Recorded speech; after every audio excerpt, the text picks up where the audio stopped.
시간 되게 주께서 역사하여 주시옵소서. 이 주은혜 교회를 세우시고 이곳에 주님께서 예배가 끊이지 않도록 하나님 인도하여 주신 것을 감사합니다. 비록 적은 수가 모였지만 이 가운데서 성령이 함께 하심으로 하나님의 은혜가 저희들에게 흡족히 내릴 줄 믿사오니 주님 이 시간 우리를 불쌍히 여기시고 우리에게 하나님의 한없는 깊은 은혜를 더욱 합절로 하나님 부어 주시옵소서. 한 주간의 삶 동안에 하나님을 의지하지 못하고 세상의 것을 의지하며 세상의 것들을 부러워하지 않았나 깊이 회개합니다. 하나님 아닌 것들을 하나님인 양 착각하면서 한 저희들의 불순종을 용서하여 주시고 온전히 주의 말씀 가운데 하나님의 말씀으로 다시 한번 이 시간 주의 음성을 듣는 시간 되게 하여 주시옵소서. 아버지, 세상의 염려로 우리의 신앙이 무뎌지지 않게 하시고 세상의 그 부로 우리의 것들이 무너지지 않게 하시고 세상의 것들로 하나님 쌓여진 모든 것들이 우리의 믿음을 앗아가지 않도록 하나님 날마다 참 깨어서 우리가 하나님의 뜻대로 살아가는 저희의 삶이 되도록 우리에게 은혜를 더하여 주시옵소서. 코로나 시국이 이제 정리되어는 가는데 있습니다. 하나님 아버지, 고통 가운데 저희들이 살았지만 앞으로 이 고통이 끊이지 않을 것을 우리는 알고 있습니다. 주님 오시는 그날까지 끊임없는 고통 가운데 살아가는 우리일지라도 예수 그리스도를 믿는 우리 안에서는 하나님께서 힘을 주시고 능력을 주심으로 모든 것을 능히 넉넉히 이겨나갈 줄 믿사오니 그러한 우리의 믿음의 자세가 되도록 늘 주께서 우리를 채찍질하여 주시옵소서.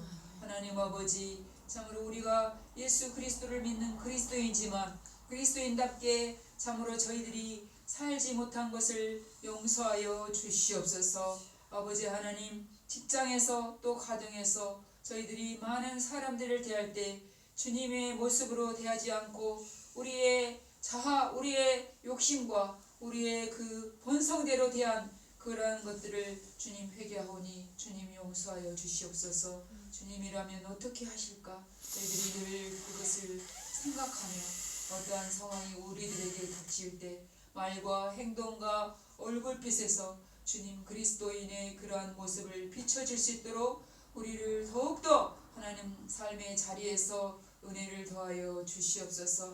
그래서 하나님 우리를 통하여서 참으로 우리 주변에 있는 사람들이 위로를 받게 하시고 또 우리를 통하여서 참 복음이 전해지는 복의 통로들로 살아가기를 소원하오니 하나님 우리에게 큰 은혜를 붙들고 능력을 더하여 주시옵소서. 특별히 우리 유일수 성도님이 이렇게 노년에 계십니다. 하나님 아버지, 사랑하는 딸을 평생에 붙들어 주시고 앞으로도 주님 나라에 그 옮겨가는 그날까지 붙드실 줄 믿습니다. 하나님 사랑하는 딸의 안고 일어섬 가운데 은혜를 더하여 주시고 이렇게 육신에 많이 연약한 부분이 있사오니 하나님께서 사랑하는 딸에게 더욱더 새 힘을 주시고 육신은 날로 후패해가지만 사랑하는 딸의 영혼이 더욱더 강건하여서 그 영혼이 강건함으로 육신의 그러한 아픔과 고통을 이길 수 있는 그러한 능력을 사랑하는 딸에게 허락하여 주시옵소서.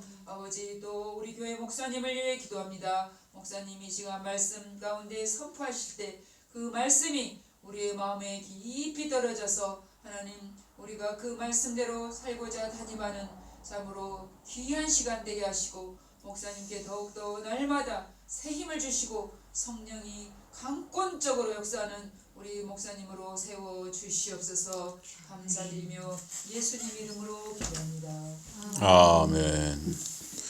하나님 말씀 요한계시록 8장입니다. 요한계시록 8장 1절부터 보시겠습니다.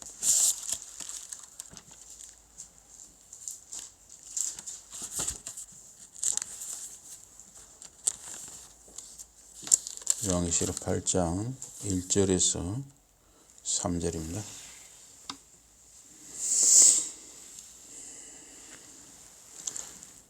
일곱째 인을 떼실 때 하늘이 반 시간쯤 고요하더니 내가 보매 하나님 앞에 7 천사가 서 있어 7 나팔을 받았더라.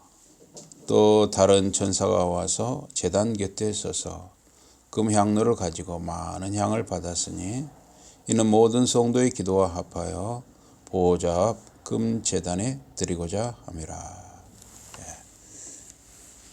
1절에서 3절까지 공부했습니다. 오늘 말씀 제목은 하나님 앞에서입니다. 하나님 앞에서. 성도는 항상 하나님 앞에서 사는 것입니다. 1절에 그가 7째 인을 때니 하늘에서 반시 동안 침묵이 있었다. 이 인이라고 하는 것은 도장 또는 이렇게 딱 봉해 놓은 거죠. 옛날에는 지금은 이제 우리 도장, 이게 뿔도장 또 나무도장 이런 도장을 쓰는데 이제 지금 또 사람들이 다 손으로 사인을 하죠. 이 지금 약 2000년 전에 또 그 전에는 구약 시대 이런 데는 어떻게 했냐면은 진흙이라든가 이런 걸로 뭐 이렇게 중요한 것을 딱 해가지고 그 위를 이렇게 씌우는 것이죠.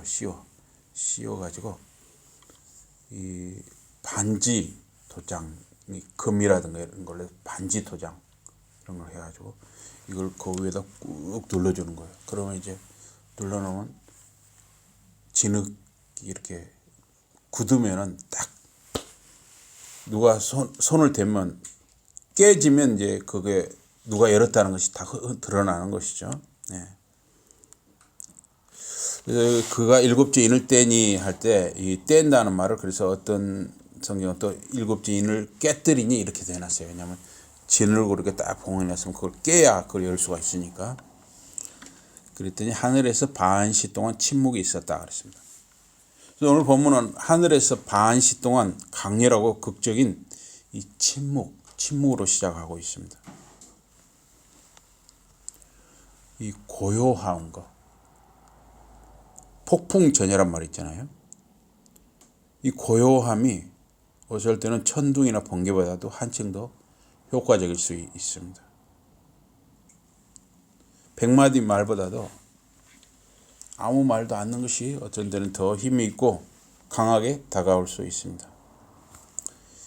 그래서 이 고요, 이 침묵은 두 가지 의미를 가질 수가 있습니다. 첫째는 이 화자, 이게 말하는 쪽에서 다른 충격적인 계시를 전하기 위해 준비하는 순간 잠시 숨을 돌이키는 여백과 같은 것일 수 있다는 거예요. 두 번째는 침묵 속에 한층 더 아름다운 어떤 것이 들어있을 수 있다는 것입니다. 성도들의 기도가 이렇게 하나님께 올라갑니다. 그래서 우리들의 기도, 이 성도들의 기도를 잘 듣기 위해서 하늘의 모든 것이 멈춘다. 이렇게 해석하기도 합니다. 이제 11월 중순이죠. 우리 대학 수학 능력 시험을 볼 때 듣기 평가 이런 거 할 때는 말입니다. 그 시간에는 이 항공기 지나가는 것도 협조를 요청해가지고 그 시간에는 원래 좀 또 전투기 이런 것도 그 시간에는 못 듣게 하고 또 어떤 그때는 수험장 학생들 수능 보는 그 수험장 주변에 소음공사 이렇게 소음이 크게 들리면 듣기 평가 이런 거 잘 못하잖아요. 또 차량이 그 시간에는 경적도 울리지 못하도록 하고 그렇게까지 합니다. 그래서 이 하늘의 음악, 계시의 천둥 이런 것도 잠잠해진다는 거예요. 하나님의 귀가 하나님이 신뢰하는 그 백성의 성도의 겸손하고 속삭이는 기도를 잘 듣기 위해서다. 이렇게 해석하는 분도 있습니다. 또 이 침묵이라고 하는 것은 하나님이 무엇인가를 이제 드러내시기 위해서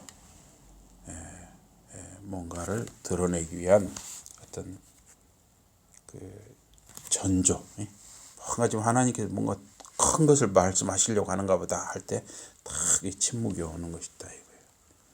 스바냐 1장 7절에 보니까 야훼의 날이 가까웠으니, 그게 주님의 날이 가까웠으니, 이 유대인들은 이 여호와 야훼 이 말을 아예 읽지를 않습니다. 그래서 그걸 아예 주님으로 바꿉니다. 주님의 날이 가까우니 주님 하나님 앞에 잠잠하라. 그래서 하나님이 임재하실 때, 하나님의 임재하신다 하면 이제 하나님이 오신다, 하나님이 여기 머무신다. 그래서 하나님 앞에 침묵해야 한다는 것이죠.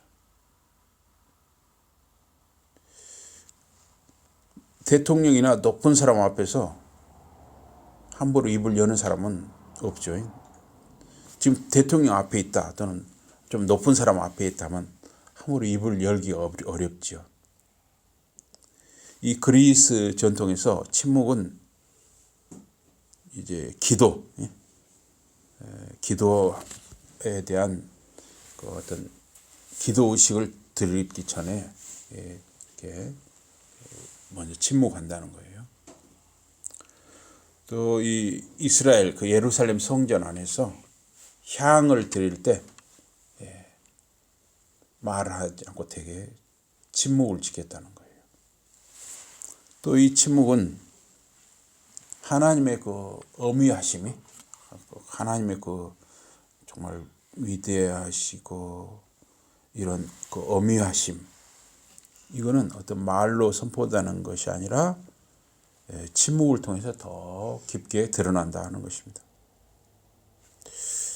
그래서 이렇게 목사나 장로, 뭔가 이 말씀에 대해서 이런 책임을 지는 사람들은 때로 침묵을 할 줄 알아야 되고, 또 성도도 마찬가지. 성도도 너무 아무 때나 말이 많아도 가볍게 여겨질 수가 있는 것이죠. 어쩔 때는 침묵으로 이렇게 처신할 때 하나님의 거룩함, 하나님 말씀의 엄중함을 드러낼 수 있다는 것입니다. 그래서 침묵은 참 심오하고 신비하고 놀라운 어떤 것입니다. 그래서 이 수도사들, 수도원들 이런 데 보면 침묵, 이게 참 중요합니다.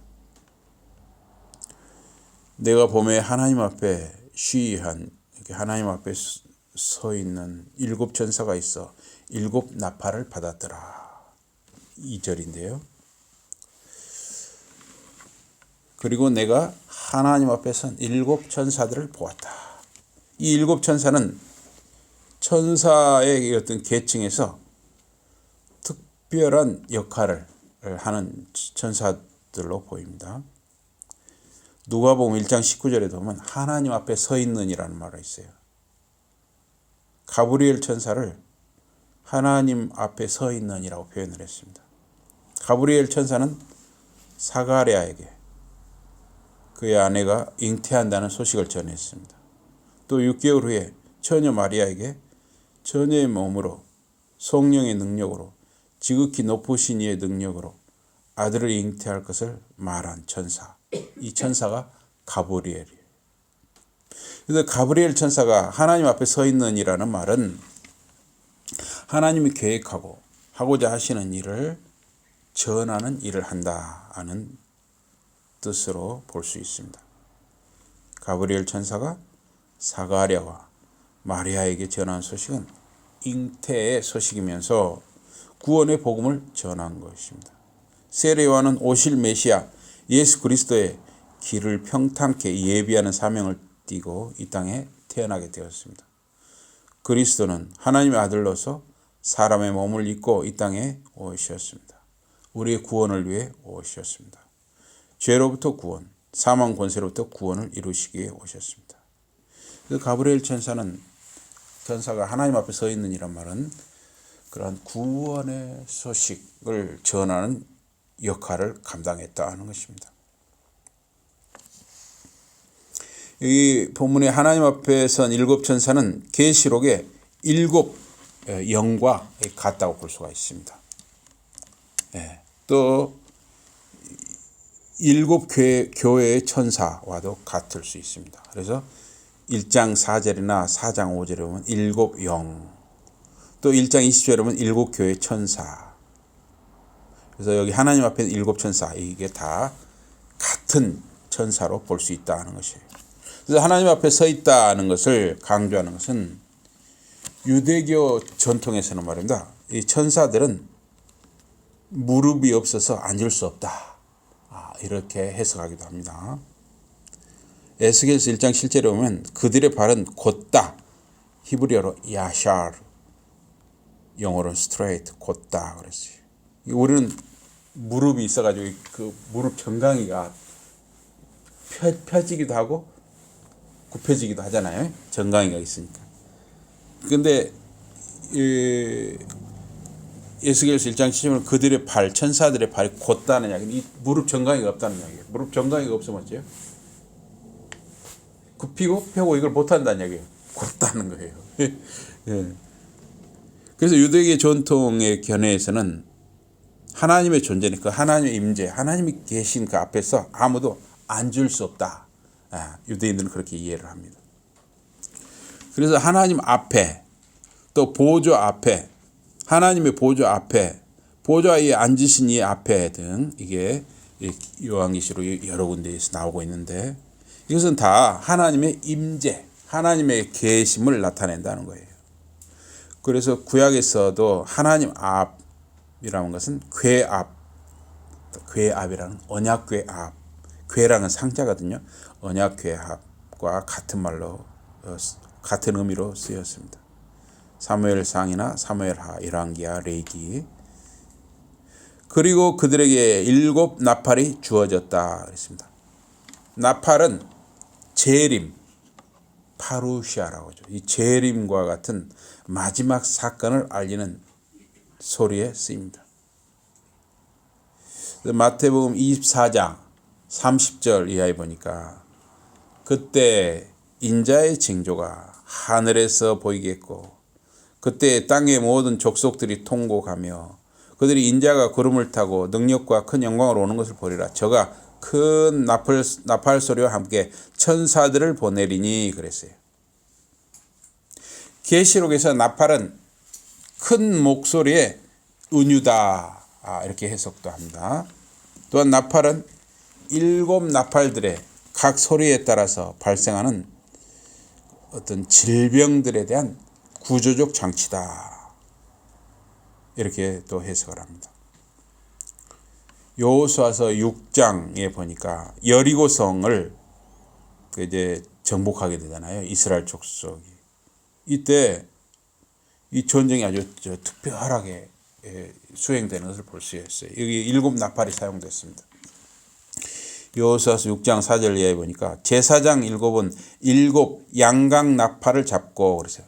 이 양각 나팔이라는 것은 양각이라는 것은 각자가 뿔 각자예요. 양자예요. 이 양의 뿔로 이렇게 그걸 이제 양을 잡고 그 가죽도 벗기고 그 양 뿔은 또 따로 잘라서 이 나팔이라든가 이런 걸로 썼죠. 또 그런 데다가 이 술이라든가 음료수 이런 걸 담아 먹기도 하더라고요. 그래서 이 뿔 나팔, 양의 뿔 나팔을 잡고 일곱 양의 뿔 나팔, 양각 나팔을 잡고 제사장 일곱 사람이 각자 이 나팔을 잡고 언약궤 앞에서 행할 것이라 그랬어요. 언약궤 앞에서 도는 것이죠. 제7일에는 성을 여리고 도시를 7번 돌아라 그랬어요.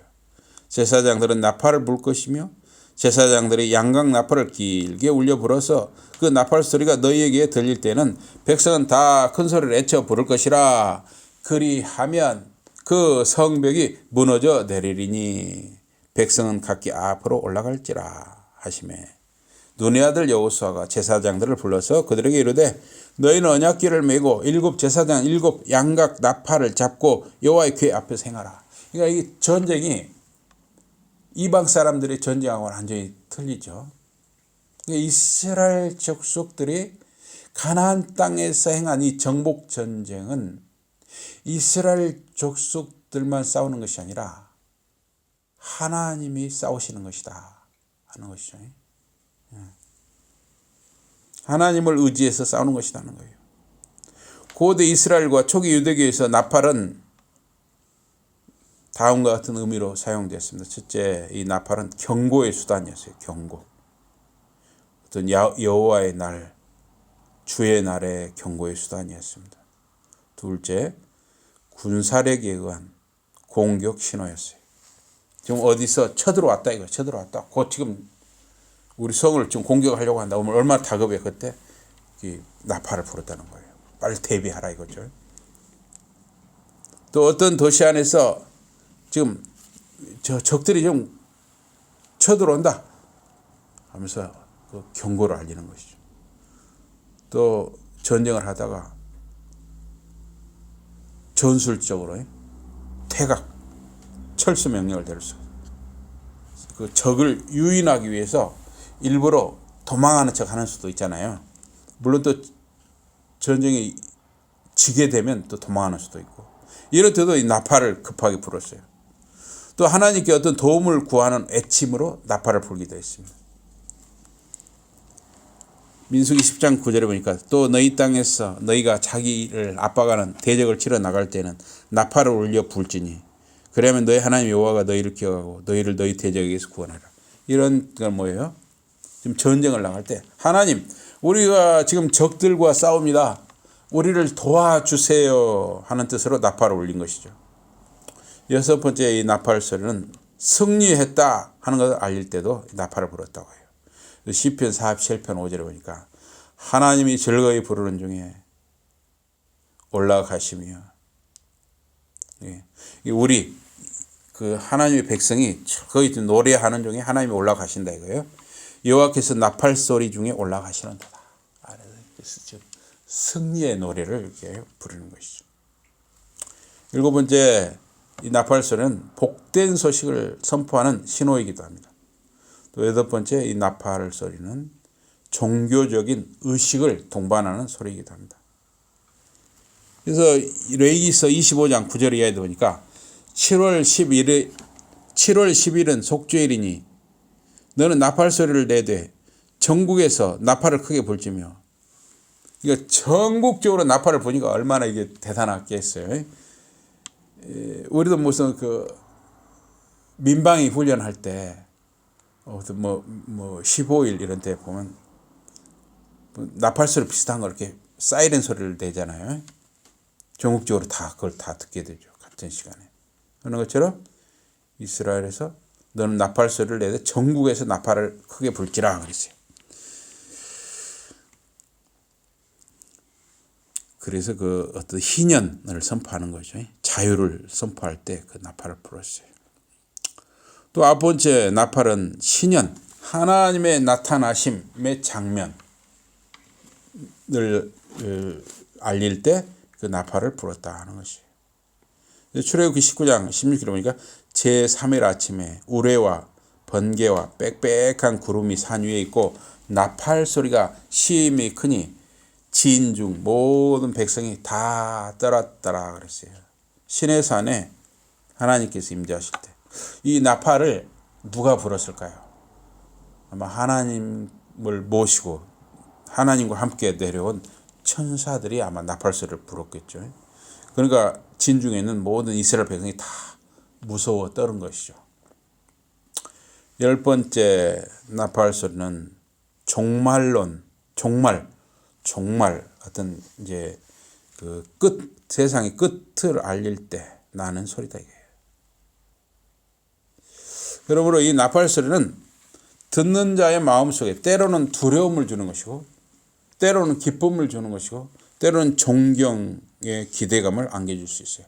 상황에 따라서 나팔 소리를 듣는 하나님의 백성의 마음을 다르게 반응시키는 것이죠. 나팔은 그래서 종말의 의미를 갖는 것입니다. 이사야 27장 3절에 보니까 그날에 큰 나팔을 울려 부르리니 아수르 땅에서 파멸케 된 자와 애굽 땅에서 쫓겨난 자가 돌아와서 예루살렘 성산 거룩한 산에서 여호와께 경배하리라. 또 요한계시록 8장 3절에도 또 다른 천사가 와서 제단 곁에 서서 금 향로를 가지고 많은 향을 받았으니 이는 모든 성도의 기도들과 합하여 보좌 앞 금단에 드리고자 함이라. 이제 2절까지 나팔에 대한 이야기가 끝나고 이제 3절에는 이 향에 대해서 이야기해요. 근데 이 향은 바로 성도의 기도하고 연결이 되고 있어요. 그리고 다른 천사가 와서 금촛대와 함께 향단에 섰다. 이 향단, 향을 드리는 단, 제단. 이게 이제 계시록에 이렇게 향단이 나오는데요. 8장 3절에 두 번, 또 5절에 한 번, 또 9장 13절에 나오고. 이 구약 성경이나 초기 유대인 문헌에 보면 천상에서의 하늘에서는 짐승을 잡아서 희생 제사를 드린다 이런 것이 그런 기록이 없어요. 그래서 되게 일반적으로 하늘에서는 이제 짐승 제사는 없는 것이죠. 이 땅에서는 짐승 제사가 있지만은 그래서 하늘에서 이 사도 요한이 보니까 금향단이 언급되어 있어요. 그래서 이 24장로, 네 짐승, 제단, 휘장, 베일, 또 보호자, 향연, 향의 연기가 나는 것, 이런 것이 보조 한성에 언급되어 있습니다. 그래서 유대인 문헌을 보면 제6번째 하늘은 주의, 그러니까 여호와의 임재에 천사들이 의인들의 무지의 죄를 위해서 여호와를 섬기고 여호와와 화목해 하는 일을 한다 그랬어요. 이들은 여호와께 향기로운 냄새를 드린다. 또 합리적이고 피 없는 예물을 드린다 그랬어요. 그래서 향을 드리는 것은 속죄의 기능이 있다는 거예요. 그래서 이제 이 하늘에서는 천상의 세계에서는 이제 이 피 있는 예물을 더 이상 이제 드릴 필요가 없는 것이죠. 민수기 16장 46절 이하에 보니까 모세가 아론에게 이르되 너는 향로를 취하고 단의 불을 그것에 담고 이게 이제 단에서 그 나무를 떼면 그 숯불 있잖아요. 숯불이 이글이글 있잖아요. 숯 이글이글 타는 그 숯을 이렇게 향로에 담는 거예요. 그 위에 향을 두어 가지고 그러니까 그 위에 향을 얹으면 이게 타면서 냄새가 올라가잖아요. 급히 회중에게로 가서 그들을 위하여 속죄하라. 여호와께서 진노하셨으므로 연병이 시작됐습니다. 전염병이 시작되었다는 거예요. 그래서 향을 드리는 것이 속죄 기능이 있다 하는 것은 구약 성경에서는 민수기 16장 47절에 유일합니다. 그래서 유대인의 우주관에서는 하나님은 7째 하늘 보좌에 계십니다. 그래서 6째 하늘은 피 없는 제사, 즉 금향단이 드려지는 곳으로 이해를 했습니다. 그래서 이 보좌 앞에서라는 말은 4절에 하나님 앞에서와 병행하는 말인데요. 향은 하나님 앞에서 태워진다 하는 거예요. 보좌는 하나님을 애들로 표현한 거예요. 그래서 이 요한계시록 보면 보좌란 말이 참 많이 나오거든요. 그것이 이제 그 하나님을 거기에 하나님이 계시다는 표현을 애들러서 이렇게 표현했다는 거예요. 그래서 언약궤는 지성소에 있는데 그 지성소와 성소가 이렇게 구분이 되잖아요. 그래서 이 지성소에는 언약궤만 모셔져 있어요. 그 성소에는 향단이 있는 거죠. 향을 피우도록 돼 있고 거기에 또 등불, 촛대가 있고 떡상이 3가지가 있죠. 성소에는 떡상과 불을 켜는 촛대와 향을 올려드리는 향단 3가지가 있어요.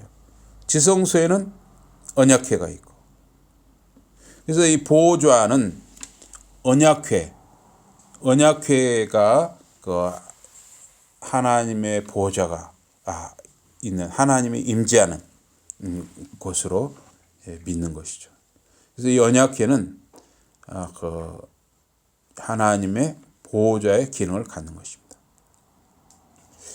그래서 이 미카엘 천사는 하늘 제단 앞에서 세종된다 이렇게 이해를 합니다. 그리고 그에게 많은 양의 향이 드려졌다.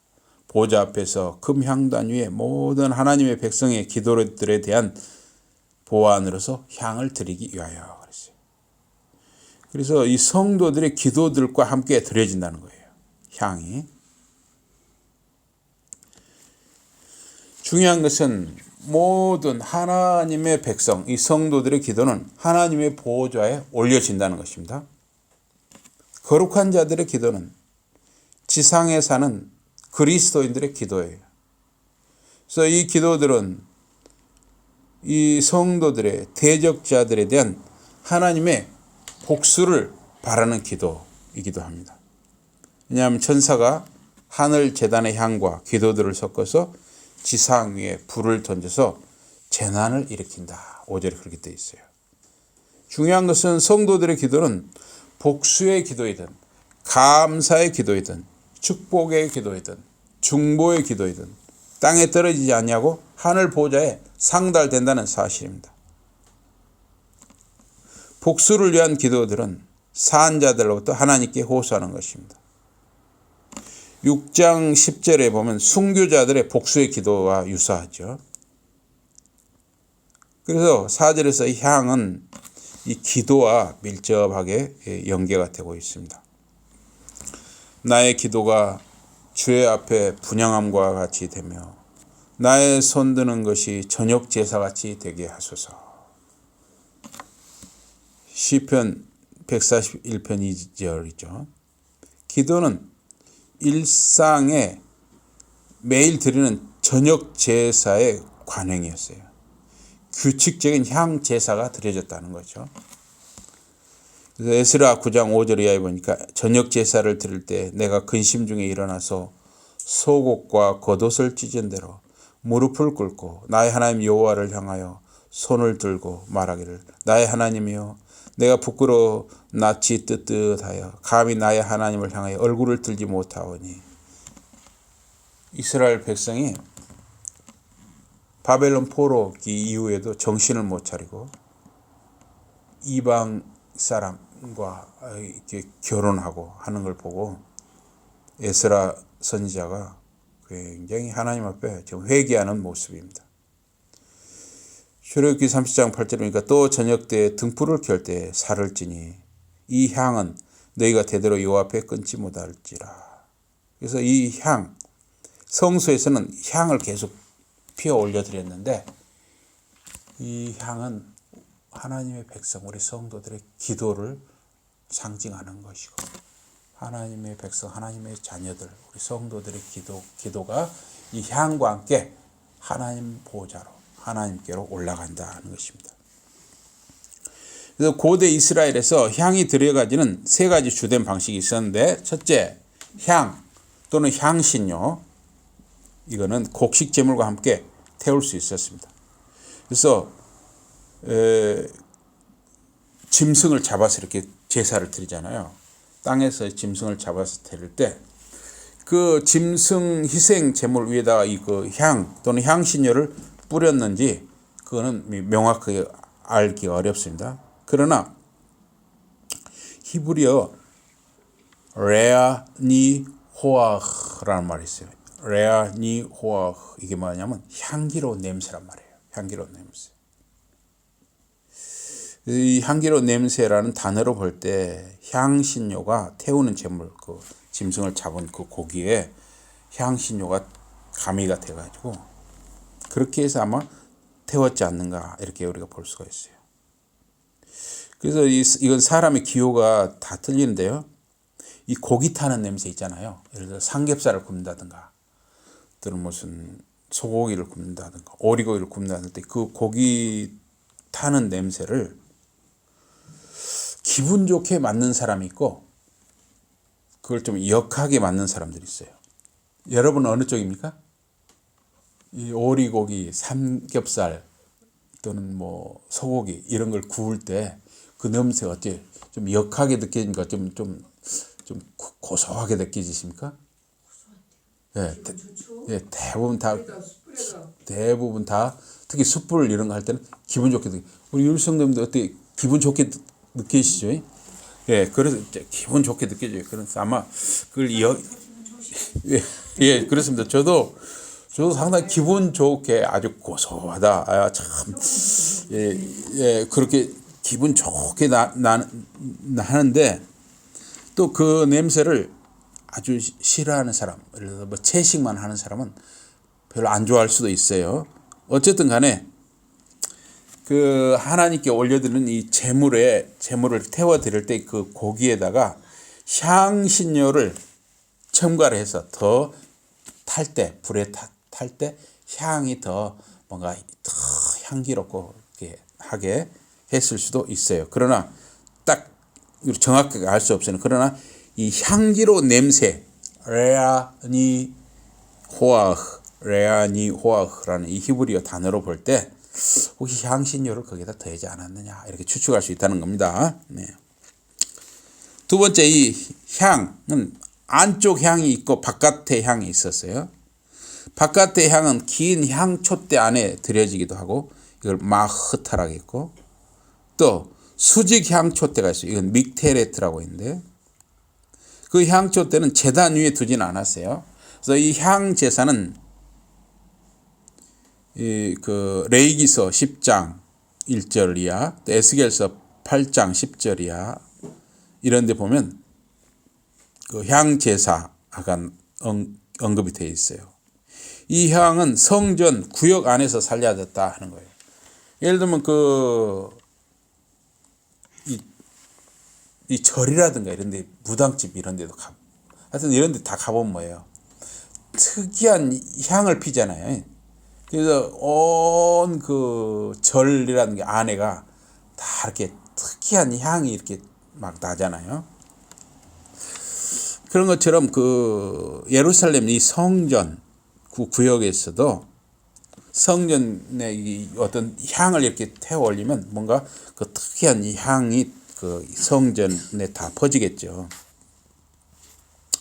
또 이 향 제물의 불은 노세 제단에서 살아있는 수채 형태, 아까 말씀드린 대로 나무를 태우면 이렇게 이제 그 숯, 그 이글이글 타는 이 숯, 그것만 이렇게 취해가지고 숯불로 취해가지고 그 노세 향 위에다 올려가지고 그 위에다 또 향을 올리는 거예요. 그러면 이글이글 지금 숯이 타는 상태에서 거기다 향을 올리니까 향이 이렇게 타면서 올라가면서 냄새가 이렇게 쭉 퍼지겠죠. 향 냄새가 퍼지겠죠. 또 안쪽에 향이 있어요. 이것도 어떤 특별한 어떤 레시피, 어떤 특별하게 어떤 그 메뉴에 섞는 방법이 있었나 봐요. 그 안쪽에 향도 들여졌는데 매일 금향단 위에 들여졌어요. 이거는 이제 성소 안에서 들여지는 거예요. 성소 안에. 성소 안에는 떡상이 있고 금촛대가 있고 불을 켜는, 그 다음에 금향단이 있었는데 거기다가 이제 아침과 저녁 2번 이렇게 향을 피워드렸다는 거예요. 그래서 매일 아침, 매일 오후에 드리는 어린 양의 제물과 함께 드렸다 그랬어요. 출애굽기 30장 7절이야, 민수기 28장 2절이야. 이것을 히브리어로는 케토렛타미드라고 그랬어요. 케토렛타미드. 이건 규칙적인 향 제물이라고 불렀습니다. 그래서 누가복음 1장 8절에서 10절에 보니까 사가랴가 매일 아침과 저녁에 드리는 향 제물 중에 그 한 번을 이제 당번을 쓴 거죠, 사가랴. 그래서 그 향 제물을 드리러 들어갔는데 그때 천사의 계시를 받았던 것이죠. 예. 사가랴의 아내가 이제 아기를 갖게 될 것이라는 것을 천사가 계시를 해준 것이죠. 이 향 제물은 주님 앞에서, 야훼 앞에서 드렸어요. 왜냐하면 금향단은 성소와 지성소를 분리하는 휘장 바로 앞에 있었어요. 지성소 안에는 법궤만 있고 법궤 위에 그룹들 사이에 시은좌 하나님의 은혜를 부어주시는 장소, 하나님의 임재의 공간이 있고, 성소 안에는 휘장으로 이렇게 구분을 하는데, 성소와 지성소를 휘장으로 구분을 하는데, 휘장 바로 앞에 향단이 있고, 성소 중간 양측에 떡상과 등잔이 있었죠. 네 번째, 속죄의 날에 지성소 안에 특별한 향 예물이 드려졌다 그랬어요. 레위기서 16장 11절에 보니까 아론은 자기를 위한 속죄제의 수송아지를 드리되 자기와 권속을 위하여 식구들을 위하여 속죄하고 자기를 위한 그 속죄제 수송아지를 잡고 향로를 취하여 여호와 앞 단위에서 피운 불을 그것에 채우고 또 두 손에 곱게 간 향기로운 향을 채워 가지고 장 안에 들어가서 여호와 앞에서 분향하여 향연으로 증거계 위 속죄소를 가리우게 할지니 그랬어요. 그러니까 그 성소 안에 들어가서 이렇게 향을 피운 것이죠. 그리하면 그가 죽음을 면할 것이며, 속죄의 날에 대제사장이 이 국자로 두 주먹의 향을 이렇게 떠가지고 불판을 준비해서 그 불판에다가 제단의 숯불을 이글이글 타는 그 숯불을 담아서 불판에 담아가지고 휘장 안으로 들어가요. 그 지성소 안에는 아무나 못 들어가요. 아무나 들어가면 죽는 거예요. 지성소 안에는 대제사장만 들어가요. 대제사장도 날마다 들어가는 것이 아니고 이 속죄의 날, 이렇게 특별한 날에만 들어가는 거죠. 이때는 이제 원래 평소에는 이 성소에서만 향을 피웠는데 속죄의 날은 대제사장이 지성소 안에 들어가요. 지성소에는 원래 법궤, 언약궤만 있는데 거기에 들어가는 거예요. 그래서 대제사장이 1년에 잘해야 한 번 들어가는데 들어가면 굉장히 조마조마했겠죠. 굉장히 마음의 준비도 많이 하고 그런 때는 그 아내와도 가까이 하지 않습니다. 한 며칠 전부터 아내와도 잠자리도 같이 하지 않아요. 그리고 목욕을 아주 깨끗이 하고 깨끗한 옷을 입고 들어가는 거예요. 잘못하면 죽으니까. 이 지성소 안에 들어갈 대제사장이 잘못하면 죽는단 말이에요. 그러니까 얼마나 조심해서 들어가겠어요. 들어가서 그 지성소 안에 법궤, 언약궤가 놓여 있는데 언약궤를 이렇게 제사장들이 아주 특별한 경우는 이렇게 언약궤를 이동을 시키거든요. 그때 앞 뒤에서 이렇게 언약궤를 제사장이 매게 돼 있어요. 그러면 이렇게 막대가 이렇게 언약궤 상자에 이렇게 양쪽으로 이렇게 막대가 두 개가 이렇게 길게 끼어져 있단 말이에요. 그래서 그 두 막대 사이에 바닥에다 놨겠죠. 바닥에다 불판을 놓고 숯불이 그 위에 지금 이글이글 타고 있죠. 그 위에 향을 얹었어요. 그러면 지성소 안 전체가 지금 법궤, 언약궤를 모신 그 안 전체가 향 연기로 가득 채워졌다. 성도는 땅 위에서 하나님이 백성으로 살 때 핍박이 있습니다. 그렇죠? 사탄은 사람이나 환경 등을 통해서 하나님의 말씀에 순종해서 복음을 전하거나 거룩한 삶을 살고자 할 때 사탄이 사람이나 환경을 통해서 어떤 때는 조직 이런 걸 통해서도 방해와 핍박을 가하는 것입니다. 그래서 시편 109편 4절에 보니까 나는 사랑하나 저희는 도리어 나를 대적하니 나는 기도할 뿐이라 그랬습니다. 그래서 이 향기는 그리스도를 아는 냄새입니다. 고린도서 2장 13절이야. 기도는 그리스도의 이름으로 올리는 것입니다. 요한복음 14장 14절에 내 이름으로 무엇이든지 내게 구하면 내가 시행하리라고 했어요. 마지막 환란이 임하여 구원을 완성하기 전에 있는 것은 기도예요. 가장 중요한 게 기도예요. 그래서 여기서도 지금 오늘 본문에서도 향과 함께 기도를 말하고 있는 것이죠. 기도는 우리의 소원을 올리지만은 기도를 통해서 기도하는 그 성도가 변화와 성화를 이루어가는 것이에요. 그래서 이 기도가 그렇게 중요한 것입니다. 예수님은 친히 기도하셨습니다. 새벽에도 기도하시고 밤에도 기도하시고 산에서도 기도하시고 한적한 곳에서 바쁘신 중에도 시간을 쪼개서 기도의 모범을 보이신 분이 바로 우리 주님 예수 그리스도이셨습니다. 그래서 누가복음 6장 12절에도 보니까 예수님이 산에서 밤이 새도록 하나님께 기도하셨다 그랬습니다. 그래서 우리 성도가 사는 것은 새끼 밥도 먹고 물도 마시고 해야 되지만 그건 육신이 사는 거예요. 그것도 중요하죠. 그런데 이것과 함께 꼭 우리가 하셔야 될 것은 우리가 새끼 밥을 드시듯이 기도를 해야 한다는 기도. 또 여러분이 밥을 드시고 뭔가를 먹고 마시듯이 말씀을 항상 듣고 읽고 가까이 해야 한다는 거예요. 말씀과 기도, 이것이 여러분의 육신의 양식과 함께 항상 여러분이 그야말로 습관이 돼야 하는 거죠. 습관. 성도는 언제나 하나님 앞에서 사는 것입니다. 언제 어디서 무엇을 하고 말하고 생각하더라도 하나님 앞에 있는 것입니다. 어떠한 형편과 처지에서도 여러분과 제가 하나님을 붙들고 하나님 앞에 살아가게 되기를 주님의 이름으로 축복합니다. 아멘. 우리 기도하겠습니다. 하나님 아버지, 우리가 하나님의 백성, 하나님의 성도로서 이제 남은 생애를 살아갈 때 항상 하나님 앞에서 살아간다는 것을 언제나 기억하게 해주시고, 하나님 앞에서 우리가 새끼 밥을 먹고 또 뭔가 마시듯이 우리가 기도하는 것을, 말씀을 가까이 하는 것을 새끼 밥을 먹듯이 항상 우리의 하나님 앞에서의 습관이 되게 하여 주시옵소서. 예수 이름으로 감사 기도드리옵나이다. 아멘.